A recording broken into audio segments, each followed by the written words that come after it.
IBN 7 हौसला है।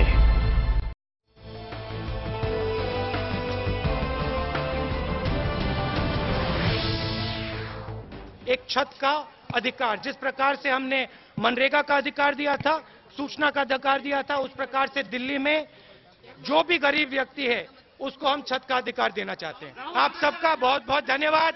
जय हिंद। चुनावी रैली को संबोधित यहां पर कर रहे थे राहुल गांधी, और आज से राहुल गांधी भी दिल्ली के चुनावी मैदान में उतर आए हैं और ये तस्वीरें हम आपको वहीं से दिखा रहे थे जहां पर उन्होंने चुनावी वायदे करते हुए जनता को संबोधित भी किया। बहरहाल बराक ओबामा दुनिया का सबसे ताकतवर शख्स, लेकिन जब इस शख्स ने भारत की धरती पर कदम रखा तो अमेरिकी राष्ट्रपति से ज्यादा संवेदनशील दोस्त जैसे दिखाई पड़े। भारत अमेरिका के गहराते रिश्तों को दोनों देशों की बड़ी कूटनीतिक जीत कहा जा सकता है और इसका बहुत कुछ श्रेय प्रधानमंत्री नरेंद्र मोदी को भी दिया जा रहा है। इस कामयाब दौरे को दिल्ली चुनाव प्रचार में उछालकर क्या बराक को भुनाएगी बीजेपी, और ये बहुत बड़ा सवाल है। We are all beautiful flowers from the same garden, branches of the same majestic tree. And I'm the first American president to come to your country twice, but I predict I will not be the last, because as Americans, we believe in the promise of India, we believe in the people of India, we are proud to be your friend, we are proud to be your partner as you build the country of your dreams. Jai Hind. मंगलवार को सिरी fort stadium में नमस्ते से शुरू हुआ भाषण जय हिंद पर खत्म हुआ। बाकी की कसर पूरी करने के लिए ओबामा भीड़ के बीच घुस गए। ओबामा की ये कोशिश देश का दिल जीतने की थी, लेकिन बीजेपी ओबामा के इस दौरे को दिल्ली चुनाव में ही भुनाने की कोशिश में दिख रही है। दौरे के आखिरी दिन अखबारों के पहले पन्ने पर जो विज्ञापन नजर आया वो इस कोशिश की साफ साफ चुगली कर रहा था। जाहिर है सवाल उठना था, क्या बराक ओबामा के दौरे को बीजेपी के लिए पार्टी हित में भुनाना सही है? क्या बराक का इस्तेमाल दिल्ली बीजेपी खुद को मजबूत करने में करेगी? अटकलें चल ही रही थी कि बीजेपी की सीएम पद के उम्मीदवार किरण बेदी ने अपने बयान से इस पर मोहर लगा दी। दिल्ली की जरूरत क्या है, दिल्ली चाहती क्या है? अगर दिल्ली अपने सारे देश के साथ जिसको आज उड़ान के लिए नरेंद्र मोदी जी हमको ले जा रहे हैं, ओबामा जी ऐसे नहीं आते। जानकारों की माने तो किरण बेदी के मुंह से ये बातें अनायास नहीं निकली। दरअसल ओबामा के दौरे को चुनाव में भुनाने की तैयारी पहले से थी। यही वजह है कि गणतंत्र दिवस परेड में भी किरण बेदी को पहली कतार में जगह दी गई। जो झिझक बाकी थी उसे तिलकनगर से बीजेपी उम्मीदवार राजीव बब्बर ने अपने ट्वीट से पूरा कर दिया। इस ट्वीट में पीएम मोदी और किरण बेदी के अलावा ओबामा की भी तस्वीर थी। कांग्रेस ने इसे लेकर बीजेपी पर हमला बोल दिया है। वर्तमान प्रधानमंत्री शायद विदेशी सहयोग से भारत को चलाना चाहते हैं, भारत के चुनाव जीतना चाहते हैं, भारत पर प्रभाव डालना चाहते हैं, और मुद्दे कई हैं और जो भी उन्होंने उनके साथ रेस किया उसमें से राजनीतिक लाभ लेने की बात और बदबू तो पूरी टपकती है। हालांकि अमेरिका से रिश्ते भुनाने की कोशिश पहले भी हो चुकी है। मनमोहन सरकार के दौर में कांग्रेस ने परमाणु करार को भुनाने की कोशिश की थी। माना जा रहा है कि कुछ वैसा ही इस बार दिल्ली में बीजेपी कर रही है। बिजली बड़ा मुद्दा है और प्रचार के दौरान जनता को परमाणु करार पर लगी मुहर के फायदे गिनाए जा सकते हैं। अमेरिका जैसी महाशक्ति के साथ बराबरी के रिश्ते को तो बीजेपी पीएम मोदी की छवि से जोड़कर अपने पक्ष में भुनाएगी। Bureau report IBN 7। तो चलिए इसी मुद्दे पर हम चर्चा करेंगे, क्या बराक को भुनाएगी बीजेपी, और इस पर चर्चा करने के लिए हमारे साथ दिल्ली से मौजूद है कांग्रेस के नेता जेपी अग्रवाल, बीजेपी के प्रवक्ता श्रीकांत शर्मा हमारे साथ मौजूद हैं। स्टूडियो में मेरे साथ दो खास मेहमान हैं, वरिष्ठ पत्रकार रामकृपाल जी मौजूद हैं, साथ ही साथ हमारे chief political correspondent Amitabh Sinha. Shrikant, सबसे पहले मैं आपके पास आना चाहूंगी क्योंकि आरोप आप ही पर लग रहे हैं कि आप ओबामा के इस विजिट को भुना रहे हैं, और तमाम अगर अखबारों की आज हम फ्रंट पेज देखें, सबसे ऊपर यही एक विज्ञापन छपा है, बढ़ाई दुनिया में देश की शान, चलो चले मोदी के साथ, ये विज्ञापन छपा है। देखिए, लगातार विज्ञापन तो हमारे रहे हैं और शुरू से विज्ञापन चलते रहे हैं, और ये लगातार प्रोसेस, क्योंकि केंद्र में बीजेपी की सरकार है, एनडीए की सरकार है और राज्यों के चुनाव लगातार चल रहे हैं, तो प्राइम मिनिस्टर का फॉरेन दौरा या फिर विदेशी मेहमानों का दिल्ली में आना, एक क्रम लगातार रुकता रहेगा। किसी राज्य के चुनाव है तो किसी दौरे को टाल दिया जाए या रोक दिया जाए। मैं मानता हूं कि ये ठीक परंपरा नहीं है और इस पर राजनीति भी नहीं होनी चाहिए। और जिस तरह से गणतंत्र को लेकर भी कुछ लोगों ने राजनीति की, अब उनकी ओबामा की जो दिल्ली की विजिट है उसको लेकर भी आप कह रहे हैं कि चुनाव में बीजेपी इसका फायदा उठा रही है। देखिए, वास्तविकता तो ये है कि पिछले 10 साल से जो कुशासन और भ्रष्टाचार की वजह से दुनिया के अंदर भारत की छवि खराब की थी, उस छवि को दुरुस्त करने का काम नरेंद्र भाई मोदी कर रहे हैं। ये वास्तविकता है, इसको आप नकार नहीं सकते। आज वो तमाम दुनिया के देश जो हमारे साथ मित्रता भी नहीं करना चाहते थे, आज वो हमारे साथ मित्रता भी कर रहे हैं और हमारे साथ बिल्कुल सही है। ये सारी बातें सब देश की जनता के हित के लिए हो रहा है। श्रीकांत सुनिए, ये सारी बातें सही हैं और इसमें हम भी कोई दो राय नहीं रखते। ये बहुत अच्छी बात है, हम भी गर्व करते हैं इस बात का कि हमारे देश की छवि सुधर रही है। हम अमेरिका जैसी सुपर पावर के साथ आज हाथ मिला रहे हैं, कदम से कदम मिलाकर हम आगे बढ़ रहे हैं। लेकिन इसको दिल्ली की सियासत के साथ जोड़ना क्या जरूरत है? इस तरह के विज्ञापन की आप दिल्ली के मुद्दों को उठाइए। देखिए, विज्ञापन आप बहुत पहले से विज्ञापन थे। जब महाराष्ट्र का चुनाव था तभी भी ऑस्ट्रेलिया में थे प्रधानमंत्री जी और मेडिसन स्क्वायर में उससे पहले थे। तो दुनिया में देश का डंका बजाया है नरेंद्र भाई मोदी जी ने। अगर ये विज्ञापन में आ रहा है तो इससे कहां किसी को कोई आपत्ति नहीं होनी चाहिए। ये तो एक प्रोसेस है जो लगातार चलता रहेगा और निश्चित रूप से जो 6-7 महीने का जो कार्यकाल है उसकी जो उपलब्धियां हैं हमारी, क्योंकि हमारी आलोचना 2 मुद्दों पर ज्यादा होती थी कि नरेंद्र भाई मोदी को देश की अर्थनीति का पता नहीं है, नरेंद्र भाई मोदी को विदेश नीति का पता नहीं है। तो विदेश नीति में भी हमने अच्छा काम किया और अर्थनीति में भी हमारी सरकार लगातार अच्छा काम कर रही है। तो विरोधी अगर आप पर इस तरह का आरोप लगाते हैं तो ठीक है, उनका आरोप अपनी जगह है, लेकिन हमारा तो प्रोसेस है। हम तो लगातार हमारी सरकार काम करेगी और जनता इसका फैसला करेगी कि कौन वास्तविकता में सही है, कौन गलत है। इसीलिए चलिए, जेपी अग्रवाल जी हमारे साथ है। जी जेपी जी मुस्कुरा रहे थे, अब कुछ कहना चाह रहे हैं इस पर? मैं श्रीकांत जी की बात पे बड़ा ताज्जुब कर रहा था। ये सरकार वाकई में विज्ञापन की और टीवी की सरकार है। हकीकत में तो इन्होंने 7 महीने देश के खराब करे हैं। कोई काम ऐसा नहीं करा जो हमारी अर्थव्यवस्था को सही करता हो। और बार बार ये एलिगेशन लगाना कि कुप्रशासन था, भ्रष्टाचार था। 7 महीने में भ्रष्टाचार का ना तो कोई केस उजागर कर सके और ना कोई और काम कर सके। अब जो ओबामा का विजिट है जिसको ये बहुत ज्यादा तूल दे रहे हैं, मैं इतिहास की थोड़ी सी जानकारी श्रीकांत जी को कर दूं कि दुनिया में 2 बड़ी ताकतें हैं और तीसरा नॉन अलाइन नेशन है। तो अगर आपने एक दोस्त को छोड़ के जो आदमी आज तक हमारा दुश्मन रहा हो और जो हमें हथियार के तौर पे इस्तेमाल करना चाहता हो, जैसे पाकिस्तान को करा, और हमने उसे इस्तेमाल होने से मना किया, और हम सोशल वेलफेयर स्टेट हैं और सोशलिज्म में विश्वास करते हैं, तो हमने रूस का साथ देना और रूस के साथ उस बराबरी के समझौते पर हमेशा काम करा। अमेरिका कभी हमारा दोस्त नहीं रहा। आपको भी मालूम है, जब हमारी पाकिस्तान से लड़ाई हुई तो 7वां बेड़ा भेजने वाला अमेरिका ही था, और अमेरिका कभी आगे भी दोस्त नहीं हो सकता। अमेरिका जब भी दोस्त रहा है इसने नुकसान ही पहुंचाया है, उसी देश को नुकसान पहुंचाया जिसके साथ ये रहा। जहां जहां इनकी दोस्ती हुई वहां हमेशा युद्ध स्तर रहा, दूसरा पड़ोसियों से रहा हो या आपस में रहा हो। ठीक है। तो मुझे ये लगता है कि बहुत ज्यादा पढ़ने की जरूरत नहीं है इस सारे उनके विजिट में। नहीं जेपी जी, ठीक है, आपने यही बात कही कि आपने एक बात यहाँ पर यह भी उठाई है कि बीजेपी सिर्फ विज्ञापनों पर ही चलती है और उसी पर चुनाव लड़ रही है। लेकिन ये बताएं कि आप लोग भी तो न्यूक्लियर डील को लेकर आप लोगों ने भी बहुत इसको भुनाया। सोनिया के त्याग को आप लोग भी 10 साल तक भुनाते रहे हैं।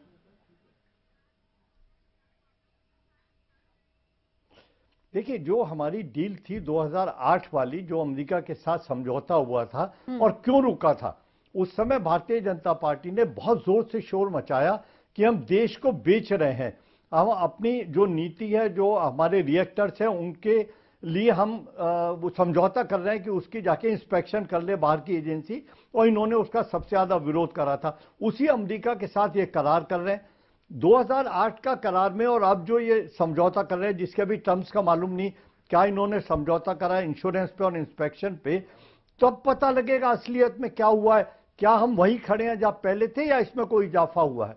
ये तो चले, ये तो उन संबंधों की बात है, मैं भुनाने की बात कर रही थी। क्योंकि अमिताभ, मैं आपके पास आना चाहूंगी। किरण वालिया का बयान देख लीजिए, उन्होंने ये बात कही है कि सबको पता है कि 26 जनवरी को ओबामा को क्यों बुलाया गया, क्योंकि वो दिल्ली चुनाव नजदीक है और वो उसको भुनाना चाहती है। कि यहाँ पर कहीं दिखता है?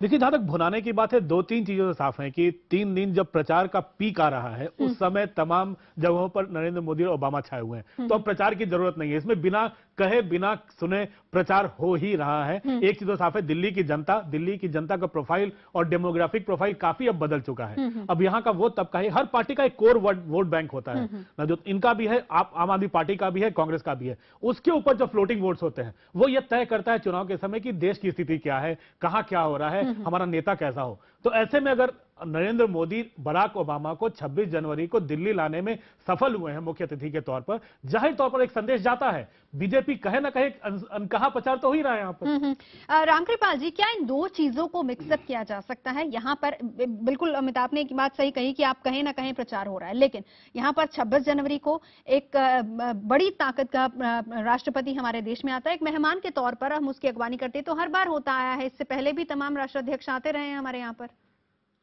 देखिए, वो मुझे जो अमिताभ कह रहे थे बहुत सही बात है। देखिए, जो घट रहा है, जो हो रहा है, वो तो दिख रहा है। वो विज्ञापन बीजेपी दे न दे, असर जिसको पड़ना होगा वो पड़ ही रहा है। अगर इसी बात को देखिए, और मोदी और ओबामा की यात्रा की सफलता का विज्ञापन देना कोई बुराई नहीं है, दिल्ली देश नहीं है। हाँ, उसमें जो एक नीचे की लाइन जोड़ दी ना, चलो चलें मोदी के साथ, अरे आप अगर इसकी सफलता गिनाते तो उसका मतलब ही था, वो देने की जरूरत नहीं है। जबरदस्ती का ये जो होता है चलो चले मोदी के साथ, अगर ये जो सफल रहा है, बहुत बड़ी चीज सफलता रही है। और अभी जैसे कांग्रेस वाले कह रहे थे, उनको नहीं भूलना चाहिए कभी 5 साल पहले मनमोहन सिंह 2009 में गीत गाते थे, ये दोस्ती हम नहीं छोड़ेंगे पीएम पद, लेकिन ये साथ में छोड़ेंगे।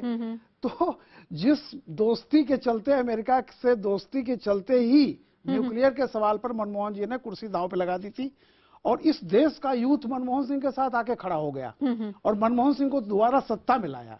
तो अगर उसी चीज को मोदी जी ने आज, हालांकि वो कोल्ड स्टोर में चली गई थी, 2005 से शुरू हुई थी, 2008 में टच उस पे मिला, लेकिन अल्टीमेटली 2015 तक कोल्ड स्टोर में थी। आज चाहे जैसे भी, कुछ वो भी झुके हैं, कुछ हम भी झुके हैं उनके, निश्चित तौर पर एक ऐसे ही कोई प्रक्रिया आगे बढ़ती है, एक सफलता मिली है।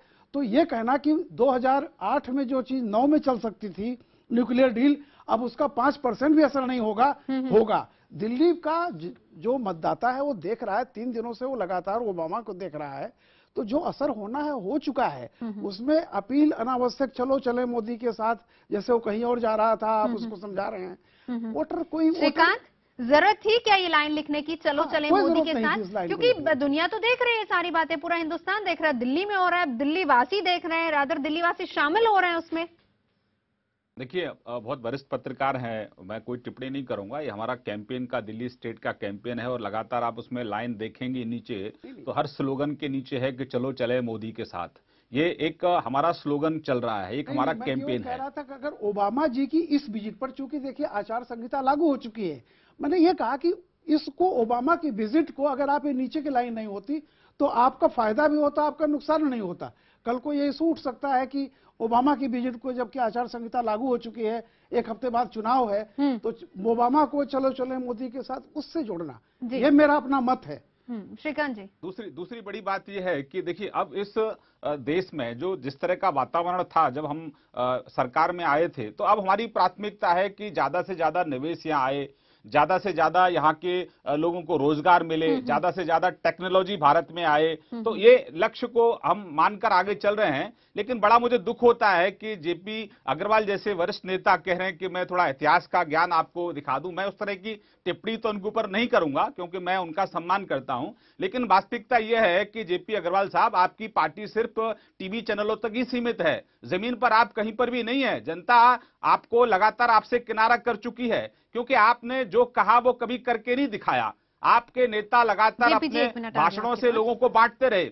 तो अब देश तरक्की के रास्ते पर चल पड़ा है। मेरा तो आग्रह आपसे, जैसे जमीन से जुड़े नेताओं से, है कि कम से कम कंस्ट्रक्टिव विपक्ष की भूमिका में आप लोगों को आना चाहिए। इतना बड़ा सक्सेसफुल विजिट रहा है बराक ओबामा जी का यहाँ, उसके आधार पर हमने डिफेंस सेक्टर में टेक्नोलॉजी हम उनसे ले रहे हैं, निवेश वहां से आ रहा है, और उसका मैन्युफैक्चरिंग यूनिट हिंदुस्तान में लग रहा है। ग्रेट विक्ट्री है देश की विक्ट्री है। और बड़ी बात यह है कि अब हमारी जो फॉरेन पॉलिसी है उसमें हम चाहे भूटान हो, चाहे नेपाल हो, और चाहे दुनिया का सुपर पावर कंट्री अमेरिका हो, हम आंखों में आंखें डालकर बात करने की स्थिति में है। इस 125 करोड़ जनता के देश को अब ज्यादा दिन तक कोई नजरअंदाज नहीं कर सकता। इसमें बड़ी सफलता नरेंद्र भाई मोदी जी की है, तो उसके लिए अप्रिशिएट करना चाहिए सब जेपी लोगों जी, को। जी आलोचना का कहीं कोई स्थान नहीं है। जी जेपी जी। मैं शर्मा जी का सम्मान करता हूं जितना ये मेरा करते हैं। मैं एक बात कहना चाहता हूं, हर एक चीज का नेगेटिव और पॉजिटिव इफेक्ट होते हैं। जब एक डिवीजन है, एक शार्प डिवीजन है दुनिया के अंदर, और अगर हम एक ग्रुप को छोड़ के दूसरे की तरफ जाते हैं तो आप ये ना सोचें कि दोनों ग्रुप आपके साथ खड़े होंगे। अभी आपने देखा आपके इस दौरे का नतीजा ज्यादा जोर से बोलने का कि पाकिस्तान का जो सैनिक अधिकारी है, जो इनका वो चीफ ऑफ द आर्मी है, वो चाइना पहुंच गया। अब अमेरिका क्या चाहता है? अमेरिका ये चाहता है कि हिंदुस्तान भी उसके साथ खड़ा होकर दुनिया का मुकाबला करे उसकी फील्ड में, जो हम आज तक जिससे बचते रहे थे। हम नॉन अलाइन नेशन के सबसे बड़े पैरोकार रहे हैं, सबसे बड़ा समर्थक रहे हैं। हमारी वजह से नॉन अलाइन नेशन में जान आई थी, वो बदल जाएगा सारा ग्राफिक। अगर कई चीजें होती है सर, मैं एक सेकंड और उसके बाद बहुत सारे एग्रीमेंट हमेशा होते हैं। जब दो हेड ऑफ द स्टेट बैठते हैं तो शायद बेशुमार एग्रीमेंट होते हैं। उन एग्रीमेंट पे आज तक हिंदुस्तान 65 साल में आया है। मुझे लगता है पता नहीं क्यों इतनी जोर से बोला जा रहा है कि हमने ये करार कर लिया, ये कर लिया। ये सारे करार होते हैं। अगर आप पुराना इतिहास देखें तो आज तक जब भी हम मिले हैं हमने करार करे, तो इसमें इतनी शोर मचाने की क्या जरूरत है? जी जी जी, करार होते रहे सर। करार तो आपके समय में भी हुए। 10 साल का एक डिफेंस सेक्टर पे आपका भी एक एग्रीमेंट था, लेकिन अभी उसको दोबारा से चालू किया निकाले हैं। लेकिन आपके कार्यकाल में काम नहीं होते थे। 65 साल दुनिया की ताकत बनाया देश को। आपके कार्यकाल में काम नहीं होता था। इस कार्यकाल में काम हो रहा है और हमारी प्राथमिकता इस देश के नौजवान को जॉब देना है। हमारी प्राथमिकता इस देश में 24 घंटे बिजली देना है। हमारी प्राथमिकता इस देश के किसान के खेत को पानी देना है। तो हम अपने लग रहा है कि आज ही हिंदुस्तान पैदा हुआ है। आपको ऐसा लग रहा है आज ही हिंदुस्तान पैदा हुआ है? अरे सर, आपने हिंदुस्तान को 60 साल दे दिए। जिम्मेदारी जनता ने हमको दी है, तो मेरे जगह अमिताभ भी यहाँ पर बैठे हैं, वो भी कुछ कहना चाह रहे हैं। अमिताभ जेपी जी आती हूँ, 1 मिनट रुकिए जरा। अमिताभ कुछ कहना चाह रहे हैं। जी आपसे एक, आपने देखा प्रधानमंत्री लगातार कूटनीतिक सफलता, उनके विदेश दौरे की सफलता, आपने बात की कि किस तरह से भारत अपने तमाम दुनिया के देशों से आंख मिला के बात कर रहा है। बराक ओबामा साहब वापस चले गए हैं, अब दिल्ली में चुनाव है, हम लोग चर्चा उस पर कर रहे हैं। क्या बीजेपी के कार्यकर्ता, बीजेपी के नेता जनता के बीच, वोटरों के बीच इस बात को लेकर जाएंगे कि किस तरह से कूटनीतिक जीत हुई है, किस तरह से नरेंद्र मोदी का कद अंतर्राष्ट्रीय जगत में बढ़ा हुआ है? क्या आप लोग जनता के बीच इसको लेकर जाएंगे अभी? अमिता जी देखिए, नरेंद्र भाई मोदी जी का जो कद है वो निश्चित रूप से दुनिया के अंदर एक अच्छा स्थान उसको मिला है। लेकिन दिल्ली की जनता को 24 घंटे पानी चाहिए, 24 घंटे बिजली चाहिए, अनऑथराइज कॉलोनी को ऑथराइज करा के उनको जो बुनियादी जरूरतें हैं वो चाहिए। दिल्ली को एक ऐसी सरकार चाहिए जो स्थायी सरकार हो। दिल्ली को ऐसी सरकार चाहिए जो दिल्ली को दुनिया का बेहतरीन शहर बनाए। तो दिल्ली की जो जरूरत है, दिल्ली की जनता की जो आवश्यकता है, क्योंकि दिल्ली ने 15 साल कांग्रेस का कुशासन भी देखा है और उसके बाद 49 दिन का एक भागे हुए मुख्यमंत्री का कार्यकाल भी देखा है और उसके बाद 1 साल की अनिश्चितता भी देखी है। तो दिल्ली अब एक स्थायी सरकार चाहती है। दिल्ली एक ऐसी सरकार चाहती है, दिल्ली की जनता, जो उसके हितों का ध्यान रखे। कम से कम उनको शुद्ध पानी पीने का मिले, 24 घंटे उनके घरों में बिजली आए, दिल्ली के नौजवान को रोजगार मिले। दिल्ली की जनता ये सब चाहती है और इसमें मैं मानता हूं कि हमारी सरकार आएगी, वो सक्षम होगी। भाजपा इसके लिए सक्षम है। चलिए, आप यहाँ पर दिल्ली की जनता की, दिल्ली के मुद्दों की बात कर रहे हैं, लेकिन आप ही की पार्टी के 2 नेताओं के मैं यहाँ पर बात भी सुना देती हूँ। किरण बेदी से जब ये पूछा गया कि आप ओबामा की इस विजिट को भुना रहे हैं या नहीं भुना रहे, तो उन्होंने सीधे कहा कि आज ओबामा आए हैं, पूरा भारत उड़ रहा है और मोदी जी ने बहुत कुछ किया है, ओबामा ऐसे ही नहीं आते। यानी वो इसको कहीं ना कहीं क्रेडिट करना चाहती है। लेकिन सतीश उपाध्याय की बात करें तो वो सीधे तौर पर कहते हैं कि ओबामा की भारत यात्रा का दिल्ली चुनावों से कुछ लेना देना है। अंदर खाते कहीं क्लैरिटी नहीं हो पा रही है श्रीकांत?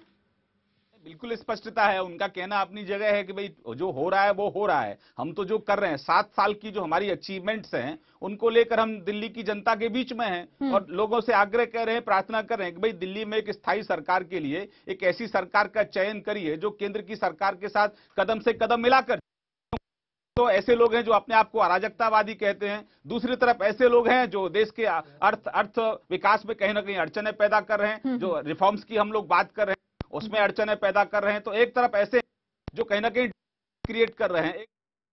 श्रीकांत, कुछ टेक्निकल प्रॉब्लम आ रही, हम आएंगे आपके पास। संबित पात्रा ने भी यही बात कही थी कि अगर हम कहें कि देखो हम केंद्र में किस तरह इतिहास रच रहे हैं तो हम गलत क्या कह रहे हैं। अमिताभ, अंदर खाते कुछ क्लैरिटी नहीं है। हम कुछ लोग कह रहे हैं कि ठीक है इसको भुनाना चाहिए, कुछ लोग कह रहे हैं कि इसकी जरूरत नहीं क्योंकि दिल्ली के अपने मुद्दे हैं। देखिए, आला कमान का तो स्पष्ट संदेश है। श्रीकांत केंद्रीय नेशनल सेक्रेटरी हैं, राष्ट्रीय सचिव हैं, अगर वो कह रहे हैं कि आला कमान ऐसा कुछ नहीं करने वाला, दिल्ली के मुद्दों पर ध्यान केंद्रित रहेगा, तो एक चीज तो साफ है कि ऊपर से ऐसा कोई आदेश नहीं आया। विज्ञापन को क्या कहें? उस विज्ञापन को दिल्ली प्रदेश की तरफ से विज्ञापन आ रहा है, तो जाहिर तौर मैंने पहले भी कहा था कि इसको भुनाने की कोशिश न करें, अपने आप ये मुद्दा जनता के बीच जा रहा है। यानी कुछ कहने की जरूरत नहीं, कहने की जरूरत नहीं है। जी रामकृपाल जी। बिल्कुल, मैं भी यही बात कह रहा हूँ। और देखिए, अभी जो मैं वो सारी बात देख रहा हूँ, दिल्ली में एक चीज समझ लें आप, बीजेपी अभी जिस तरह से कांग्रेस के पीछे पड़ी है, मैं एक बात और कह दूं कि बीजेपी, कांग्रेस अगर ज्यादा कमजोर होती है तो बीजेपी के लिए खतरा है, आप ये समझ लीजिए। हाँ, बिल्कुल। तो कांग्रेस पर उतना ही अटैक हो, बल्कि बीजेपी को तो चाहिए, बीजेपी को तो ये चाहिए कि कांग्रेस थोड़ी मजबूत रहे, कम से कम वो रहे जो पिछली इलेक्शन में थी। तो ये कांग्रेस का, बीजेपी का फायदा है। अगर कांग्रेस बहुत कमजोर हो जाएगी तो ये बीजेपी के लिए थोड़ा दुखद है। लेकिन मैं एक बात कर रहा था कि कांग्रेस, देखिए अग्रवाल जी भी अपनी जगह बेचारे एक पार्टी हैं, कल तक एक विकल्प थे, राष्ट्रीय विकल्प थे, कह सही रहे हैं, लेकिन हकीकत यह है कि 3 पार्टियां हैं, 3 टेंस हैं। कांग्रेस अतीत है, बीजेपी आधा वर्तमान है, आधा भविष्य है, दिल्ली के लिए भविष्य है, देश के लिए वर्तमान है। आप पार्टी भविष्य की तरफ देख रही है, क्या होता है नहीं होता है वो अलग की बात है। तो एक बात तो माननी पड़ेगी कि जो वर्तमान जिसका साथ होता है, जो वर्तमान में है, किसी भी तरह का अगर कोई पॉजिटिव संदेश पूरे देश में जा रहा है तो दिल्ली कोई देश से बाहर नहीं है। जितना संदेश, जो असर पड़ेगा नोएडा में, वही असर पड़ेगा दिल्ली की जनता में। और बल्कि जो शहरी यूथ है, जैसा पिछले मैंने कहा 2009 में ये जो शहर का जो यूथ रहा है, जो पढ़ा लिखा तबका है, जो उस तरह से, वो टोटली मनमोहन सिंह के साथ खड़ा हुआ था, क्योंकि उसको अपना भविष्य, आज देख लीजिए कोई आदमी अपनी स्टेट कैपिटल से, लखनऊ पटना से निकल के दिल्ली देखता है और दिल्ली के बाद सीधे वो न्यूयॉर्क और वाशिंगटन देखता है। उसका भविष्य सिर्फ सरकारों के नजरिए से नहीं देखना चाहिए समाज को। आप समाज को देखिए, उसको रंगून से ज्यादा वाशिंगटन और न्यूयॉर्क अपने पड़ोसी लगते हैं। तो उसको जब न्यूक्लियर एनर्जी, चाइना की थ्रेट है, उसको लगता है कि भारत अगर न्यूक्लियर एनर्जी में सफिशिएंट होगा, चीन के बराबर खड़ा हो जाएगा, तो चीन अपने आप आंख दिखाना बंद कर देगा। और तो ये सब सारी चीजें आज का यूथ समझता है। और आज के यूथ के लिए चलो चलें बीजेपी के साथ लिखने की या मोदी के साथ लिखने की जरूरत नहीं है, वो असर ऑलरेडी उस पर पड़ रहा है और ये डिफरेंट पड़ेगा। मैं बता रहा हूं कि दिल्ली इलेक्शन पर इस मोदी की यात्रा, ओबामा जी की यात्रा का, मोदी जी के और बराक के केमिस्ट्री का, आप मुझे आज तक, यानी हम ये कहें कि 26 जनवरी से पहले की सोच और उसके बाद की सोच में फर्क दिखेगा। एक लाइन और कह लूंगा, कोई भी आज तक इस देश का प्रधानमंत्री किसी अमेरिका के किसी राष्ट्रपति को 3 बार इस तरह से बुलाया हो जिसमें सी न हो जी न हो, personal chemistry, Barack Barack Barack, ये पहली बार है। ये बॉडी लैंग्वेज, ये कॉन्फिडेंस, ये सब बहुत सारी चीजें, भारत बदल चुका है, अमेरिका बदल चुका है, मायने बदल चुके हैं और यूथ पर इसका असर होना है। कि कितना होगा, क्या होगा, या वक्त बताएगा। राहुल गांधी के दिल्ली के कालकाजी इलाके में कांग्रेस के समर्थन में उन्होंने रोड शो निकाला है और रोड शो के दौरान राहुल को अच्छा खासा समर्थन भी मिला है। रोड शो के बाद राहुल गांधी ने प्रधानमंत्री नरेंद्र मोदी पर हमला बोला। राहुल के मुताबिक प्रधानमंत्री निजी रिश्ते तो बना रहे हैं लेकिन काम कुछ नहीं कर रहे हैं। राहुल गांधी का बयान बराक ओबामा की भारत यात्रा के बाद आया है, इसीलिए इसे उसी की रोशनी में लिया जा रहा है।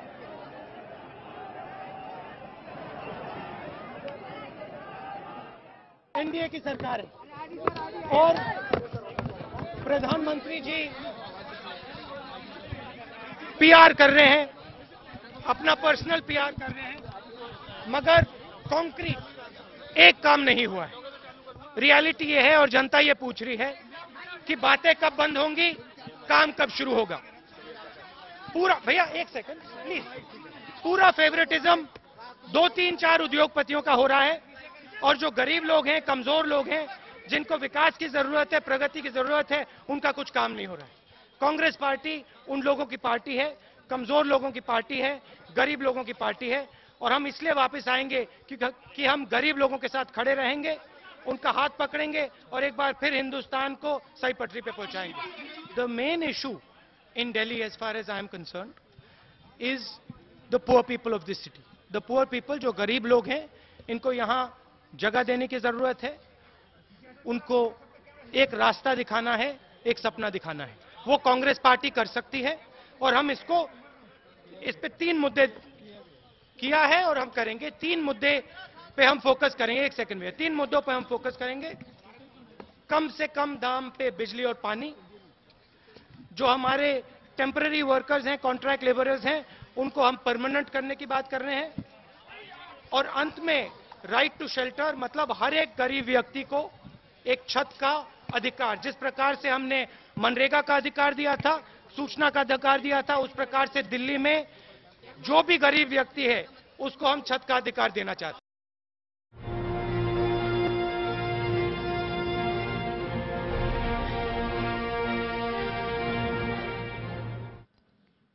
दिल्ली में दूसरी बार चुनावी मैदान में उतरते ही आम आदमी पार्टी मामूली पार्टियों की तरह व्यवहार करती नजर आ रही है। मुद्दों की राजनीति करने का दावा करने वाली आम आदमी पार्टी के नेता अरविंद केजरीवाल ने विवादों के बावजूद एक बयान को बार बार दोहराया है। चुनाव आयोग इस मामले से निपटे उससे पहले ही केजरीवाल के खिलाफ शिकायतों की बाढ़ सी आ गई है। क्या है ये पूरा मामला, दिखाते हैं आपको।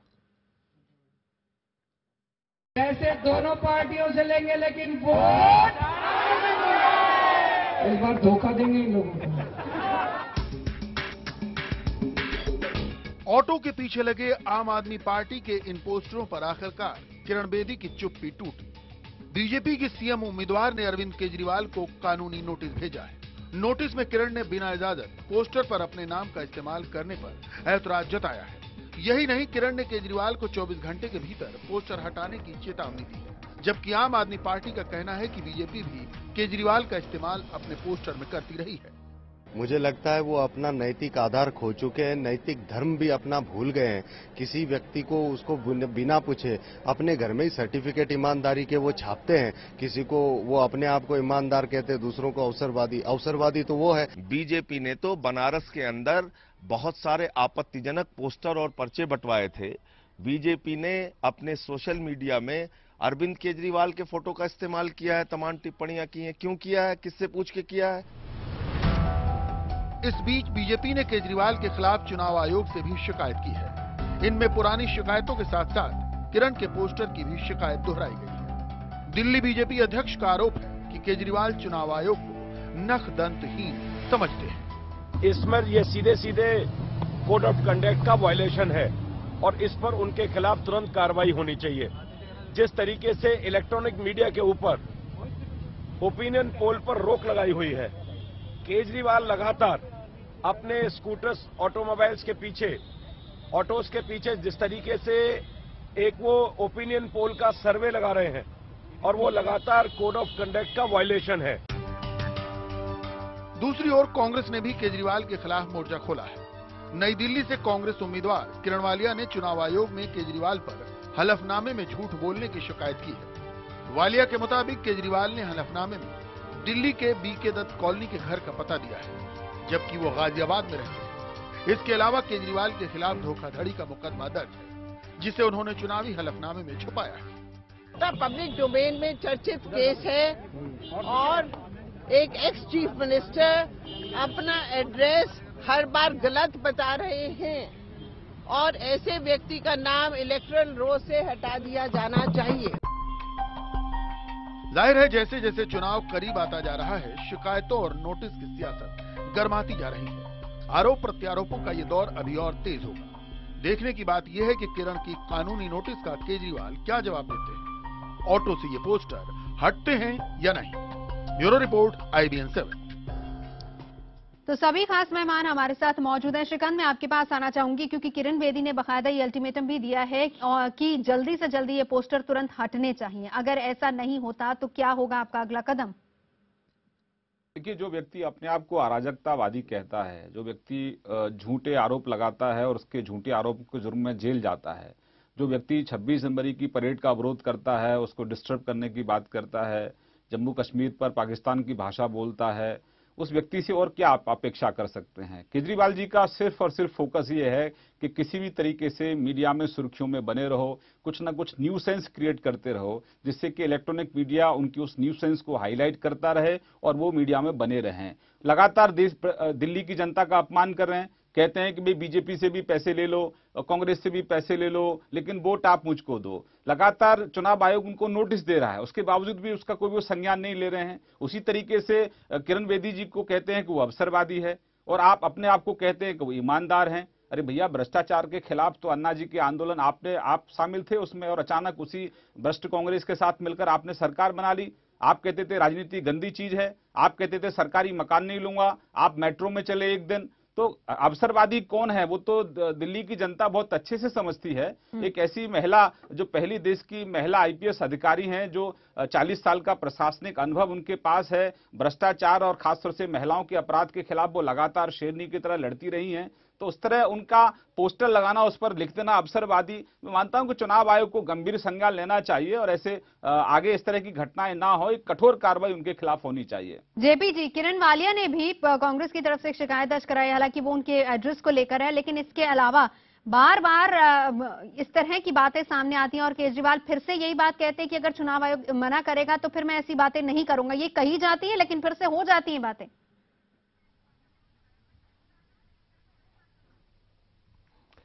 मुझे लगता है ये श्रीकांत जी की पार्टी केजरीवाल पे दबाव बना रही है, क्योंकि पहले इन्होंने उस आंदोलन में सबको भेजा, बहुत सारे लोगों को अब इन्होंने बीजेपी में वापस ले लिया, जिनमें से किरण बेदी भी हैं। अब एक बाकी रह गए केजरीवाल, तो किसी दिन ये केजरीवाल को भी बीजेपी में शामिल करने के लिए बराबर दबाव बना रहे हैं, जो मुझे लगता है। अब पर वो तो आप पर आरोप लगा रहे हैं इनके वायदों का आप लोगों ने समर्थन दिया था, तभी तो उनकी सरकार बनी थी। बीजेपी भी झूठ बोल रही है। मैं बताता हूं आपको, हमने इसलिए समर्थन दिया था कि हमें मंचों पर बड़ी गालियां दी कि हमने 15 साल में कुछ नहीं कहा। अभी श्रीकांत जी ने भी बड़ा लंबा चौड़ा भाषण हम पे दिया। अगर दिल्ली में किसी को मेट्रो नहीं दिखाई दे रही, सड़कें, फ्लाईओवर, स्कूल, हॉस्पिटल, एक आमदनी होती है, एक हमारा बजट था, उस बजट में आपको बहुत सारे काम करने होते हैं। अब मुझे पता नहीं श्रीकांत जी की सरकार या 1 लाख करोड़ दे देगी दिल्ली को कि भाई तुम सारी चीजें 5 साल में पूरी कर दो।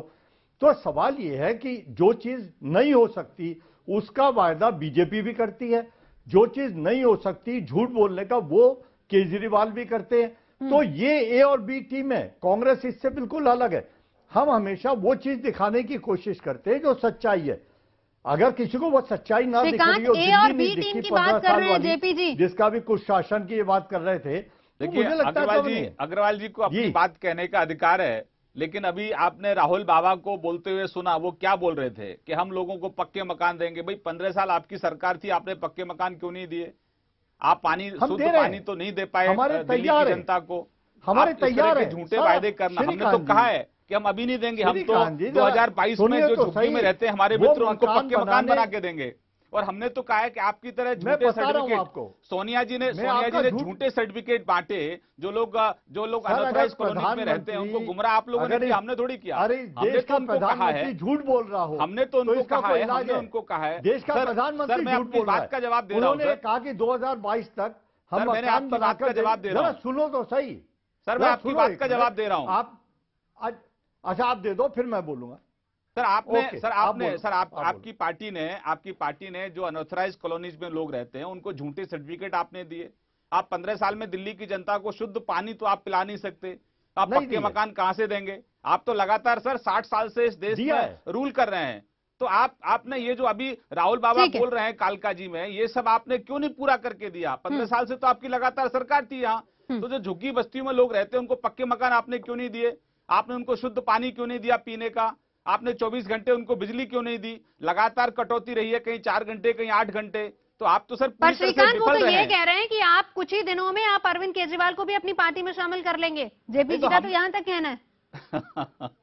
नहीं, हम तो ये देश में 10, हमने तो कहा है कि भाई हम तो 10 करोड़ सदस्य बनाने वाले हैं, जिनका हमारी विचारधारा में देश तरक्की करे, ये देश उन्नति करे, ये देश विकास करे, उसमें जो श्रद्धा रखता है वो नंबर डायल कर सकता है 1800-266-2020। तो ये तो सहूलियत अग्रवाल साहब के पास भी है, केजरीवाल के साथ तो है ही है, अग्रवाल साहब के पास भी है। अग्रवाल जी भी अगर आना चाहे तो आ सकते हैं। अग्रवाल जी को न्योता दे रहे हैं। अग्रवाल जी, जेपी जी, इनविटेशन आपके लिए भी है। मैं श्रीकांत जी का सिर्फ एक छोटा सा जवाब देना चाहता हूं कि माफ करें, जरा जो ऐनक आपने लगा रखी है उसको उतार के दिल्ली देखें तो आपको सब कुछ दिख जाएगा। नंबर 2, प्रोविजनल सर्टिफिकेट कोर्ट की मजबूरी की वजह से दिए गए थे, लेकिन वो कॉलोनियां पास करी हमने और वहां हमने बुनियादी सुविधाएं दी। अब एक झूठ मैं प्रधानमंत्री जी का पकड़ के आपको बताता हूं। रामलीला मैदान में उन्होंने कहा कि 2022 तक हम सबको पक्के मकान दे देंगे। क्या उसका उदाहरण अब वो गुजरात में दिखा सकते हैं? क्या उसका उदाहरण मध्य प्रदेश में दिखा सकते हैं? ठीक है सर, कितना पैसा, कितना वॉल्यूम है उसका। वो अगर झूठ बोल रहे हैं आज सिर्फ चुनाव जीतने के लिए, अगर वो सच्चे होते तो जब सरकार बनी थी जब भी कह देते कि हम ये मकान बनाकर देंगे। आज चुनाव के वक्त कह रहे हैं क्योंकि चुनाव जीतना है। ये झूठ है। वो पर वही बात तो जेपी जी आप भी करते हैं, आप भी तो इतने सालों तक राज करते रहे, आपने अभी तक क्यों नहीं दिए? आज भी गरीब आदमी है। ठीक है श्रीकांत, जल्दी से 30 सेकंड में, बाकी दोनों मेहमान हमारे साथ हैं, उनसे भी रिएक्शन लेना है। अग्रवाल साहब, नरेंद्र भाई मोदी जी के पर्यायवाची शब्द हैं 24 घंटे बिजली, अंतर्राष्ट्रीय स्तर की सड़कें, कृषि की विकास दर 2 अंकों में, औद्योगिक विकास दर 2 अंकों में, भ्रष्टाचार, आतंकवाद के खिलाफ 0 टॉलरेंस, ये उनके पर्यायवाची शब्द हैं। आपके पर्यायवाची क्या है? करप्शन, कुशासन, कमीशन, ये सब आपके पर्यायवाची। चलिए, चुनावी माहौल है, आप आरोप प्रत्यारोप देखते ही रहते हैं और यहाँ पर भी चल रहा है। रामकृपाल जी, मैं आपके पास आना चाहूंगी। किरण बेदी और अरविंद केजरीवाल के जो पोस्टर्स हम यहाँ पर देख रहे हैं, सबसे पहले तो ये बताएं इसमें प्रोटोकॉल क्या कहता है? क्या आप लगा सकते हैं पोस्टर? क्या आप किसी को इस तरीके से पब्लिकली दिखा सकते हैं लोगों को? क्योंकि किरण बेदी का ये कहना है कि मेरी छवि खराब करने की कोशिश है और कोई गलत नहीं। देखिए, आप इलेक्शन और ये तो छोड़ दीजिए, कोई भी आदमी अगर किसी दूसरे व्यक्ति पर उंगली भी उठा देना तो भी टॉर्टियस लाइबिलिटी बनती है। कोई भी व्यक्ति अगर किसी का मान हानि अगर हो रही है तो मैं बता दूं कि क्रिमिनल और सिविल दोनों रेमडीज हैं उसके लिए। हिंदुस्तान ही एक है कि जहां डिफेमेशन क्रिमिनल भी है, वो भी है। लेकिन क्या होता है कि एक बार आचार संहिता लागू होने के बाद इस देश की अदालतें इलेक्शन के मामले में इंटरफियर नहीं करती हैं, वो सब कुछ इलेक्शन कमीशन पर छोड़ दिया जाता है। परंपरा ये रही है कि अभी तक इस तरह के हरकतें इस लेवल पर उतर के लोग नहीं करते थे। अब लेकिन जिस तरह से बढ़ रहा है तो इलेक्शन कमीशन को सोचना पड़ेगा। जैसे मिस्टर सेशन आए थे, उन्होंने पूरा का पूरा चेंज कर दिया। देखिए, कानून वही था, ही वाज टफ, और उन्होंने बिल्कुल एकदम बदल दिया सबको। तो ऐसे ही किसी न किसी दिन इलेक्शन कमीशन को सोचना पड़ेगा कि लक्ष्मण रेखा क्या है, और उसके बाद आपको एक टफ एक्शन इलेक्शन कमीशन लेना पड़ेगा, तभी ये संभव होगा। अच्छा, इसमें एक और चीज क्लियर कीजिए। अरविंद केजरीवाल को बार बार नोटिस जाता है लेकिन तब भी वो नहीं सुधरते। आज कहीं उनका बयान ये है कि मेरे को अगर इलेक्शन कमीशन कहेगा कि मत करो तो मैं नहीं करूंगा, और उसके बाद ये बातें होती हैं। नहीं, इलेक्शन कमीशन नोटिस क्यों भेज रहा है फिर? भाई आप एक्सप्लेनेशन तो दीजिए उसका। अगर इलेक्शन कमीशन किसी का भी नामांकन रद्द कर सकता है, उसकी पावर है। लेकिन मैं कह रहा हूं कि बहुत सारी चीजें से हमारे मुल्क में टार्टियस लाइबिलिटी यहाँ भी होती है। लेकिन आदमी क्या होता है, जैसे एक सह लेने और सुन लेने, हमारा मुल्क जो रहा है उसमें एक यह है कि सह लेना और सुन लेना, ये हमारी उसमें है, आदत में शुमार है। तो इसलिए, लेकिन सह लेना और सुन लेना, इसको अच्छे संदर्भों में देखना चाहिए। सहनशीलता को कायरता नहीं मानना चाहिए और उससे एक नीचे नहीं जाना चाहिए। जो पोस्टर है बहुत दुखद है। हाँ। वो किसी के लिए भी दुखद है। और मैं तो एक सवाल करता हूं, जो लोग सिस्टम बदलने चले थे वे व्यक्तियों के बदलाव पर आकर के रुक गए हैं। बहुत दुखद है। ठीक है, व्यक्ति से कुछ फर्क नहीं पड़ता अगर सिस्टम नहीं बदलेगा। आज मान लीजिए कोई भी, चाहे केजरीवाल हो, उनकी जगह कोई आ जाएगा। आज किरण जी नहीं होंगी, कोई और आ जाएगा, कल को कोई और आ जाएगा। लेकिन आप बदलने क्या चले हो? आप सिस्टम बदलने चले हो तो गंभीरता से बात करो। ठीक है अमिताभ, आरोप ये भी लग रहे हैं अरविंद केजरीवाल पर कि वो इस तरह की हरकतें बार बार इसलिए कर रहे हैं ताकि वो सुर्खियों में रहें। जब तक चुनाव है तब तक सुर्खियों में वो बने रहें और इस तरह की हरकतें करते रहें। देखिए ऐसे उनको पहले भी झेलना मतलब पड़ा बदनाम होंगे तो क्या नाम ना होगा, ये वो वाली बात। बिल्कुल ये वही वाली बात है, क्योंकि पहले भी उन्होंने नितिन गडकरी पर आरोप लगाए थे। नितिन गडकरी ने मानहानि का मुकदमा दर्ज किया, वो खुद 30,000 की अदालत में पार्टी अध्यक्ष के बतौर पार्टी अध्यक्ष वो पार्टी अदालत में गए। केजरीवाल को जेल भी जाना पड़ा था। लेकिन बस अब यही मुद्दा है, चर्चा इसी पर आ रही है, फायदा किस मुद्दे पर होगा। दिल्ली कई भागों में बटी हुई है, यहाँ स्लम भी हैं, यहाँ झुग्गियां भी हैं, सरकारी बाबू भी हैं, आउटर दिल्ली भी है जहां बाहर से आए लोग रहते हैं, पूर्वांचल के लोग भी हैं। तो एक कोर वोट बैंक की बात मैंने पहले भी की थी। बिजली पानी सड़क मुद्दा है, लेकिन जो जिस फ्लोटिंग वोट बैंक पर दोनों पार्टियों की नजर है, कम से कम बराक ओबामा का यह दौरा उन पर जरूर छा जाएगा, इतना तो तय है। ठीक है, जेपी जी और मेरे साथ श्रीकांत भी मौजूद हैं। आप दोनों से मेरा एक सवाल है, श्रीकांत पहले आप जवाब दीजिएगा। अब क्या हो रहा है ना कि दिल्ली के चुनावों में असल मुद्दे तो कहीं गायब होते जा रहे हैं। अब चेहरे को लेकर आप चुनाव लड़ रहे हैं, आप किरण बेदी को आगे रख दिया और कहीं ना कहीं उनको कहीं ना कहीं इनकैश करने की कोशिश हो रही है। मुद्दों की बात यहां पर कोई नहीं कर रहा है, सिर्फ किरण बेदी बातचीत यहां पर करती हैं। देखिए आप पहले दिन से देखें तो हम तो दिल्ली से जो मुद्दे हैं उन्हीं पर चुनाव लड़ रहे हैं और उन्हीं के दम पर हम जनता के बीच में हैं। लेकिन दुर्भाग्य इस देश का कि केजरीवाल जैसे लोग चुनाव मैदान में हैं और वो राजनीति को इतने निचले स्तर तक ले जा रहे हैं कि कहीं कोई उनका स्टैंड ही नहीं है। वो सिर्फ झूठ बोलना, अराजकता फैलाना, मतलब इस तरह का वातावरण उन्होंने बना दिया है कि देखिए अब चुनाव आयोग तक को वो चुनौती दे रहे हैं। लगातार नोटिस देने के बावजूद भी वो संज्ञान नहीं ले रहे हैं। इसका तात्पर्य है कि वो इस देश की व्यवस्था में विश्वास ही नहीं करते हैं। वो एक नई धारा की तरफ चल रहे हैं। वो मानता हूं कि इस देश में उसको कोई स्वीकार नहीं करेगा। और जहां तक आप मुद्दों की बात करें तो हम तो मुद्दों पर ही लड़ते चले आए हैं। जो भी चुनाव हमने लड़ा है मुद्दों पर लड़ा है और इसलिए जनता लगातार हमको समर्थन दे रही है। भाई 24 घंटे, भाई हमारे राज्यों को देखिए ना आप, हमारे राज्यों में 24 घंटे बिजली किसके राज्य में? हमारे राज्य में है। अंतर्राष्ट्रीय स्तर की सड़कें कहां है? बीजेपी राज्यों में। 18% कृषि की विकास दर कहां है? बीजेपी के राज्यों में है। 16% औद्योगिक विकास दर कहां है? बीजेपी के राज्यों में। तो बीजेपी विकास कर रही है और दिख भी रहा है, इसलिए हम मुद्दों पर चुनाव लड़ते हैं। तो फिर बाहर से लोगों की जरूरत ही नहीं थी ना, फिर आप अपनी ही टीम को आगे कर देते। नहीं, हमारी टीम तो है ही है। क्या मतलब क्या देश की किरण बेदी क्या इस देश की नागरिक नहीं है? नहीं, किरण बेदी नागरिक है। क्या उनको राजनीति में आने का अधिकार नहीं है? कृष्णा तीरथ को लाने की क्या जरूरत थी? देश की पहली महिला IPS अधिकारी को लाने की क्या जरूरत थी? ये बात तो आपके अंदर खाते से आवाज है, ये भी तो उठ रही है। पूरा देश नारी शक्ति को बढ़ावा देने की बात कर रहा है। आप कह रही हैं कि उनको आप क्यों लेकर आए? भाई हमारे को कोई वोट बैंक विरासत में तो नहीं मिला है कांग्रेस की तरह। हमने तो अपने मुद्दों के आधार पर लोगों को अपने साथ जोड़ा है। इसका तो इतिहास भी गवाह है, आप लोग भी इसके गवाह हैं। जी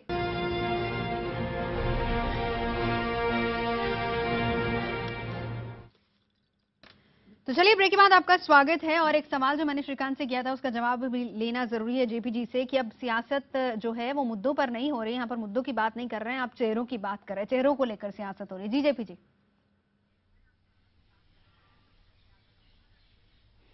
देखिए श्रीकांत जी की बात मैंने बहुत ध्यान से सुनी है और मैं हमेशा सुनता हूं जब भी मैं इनके साथ किसी बहस में होता हूं।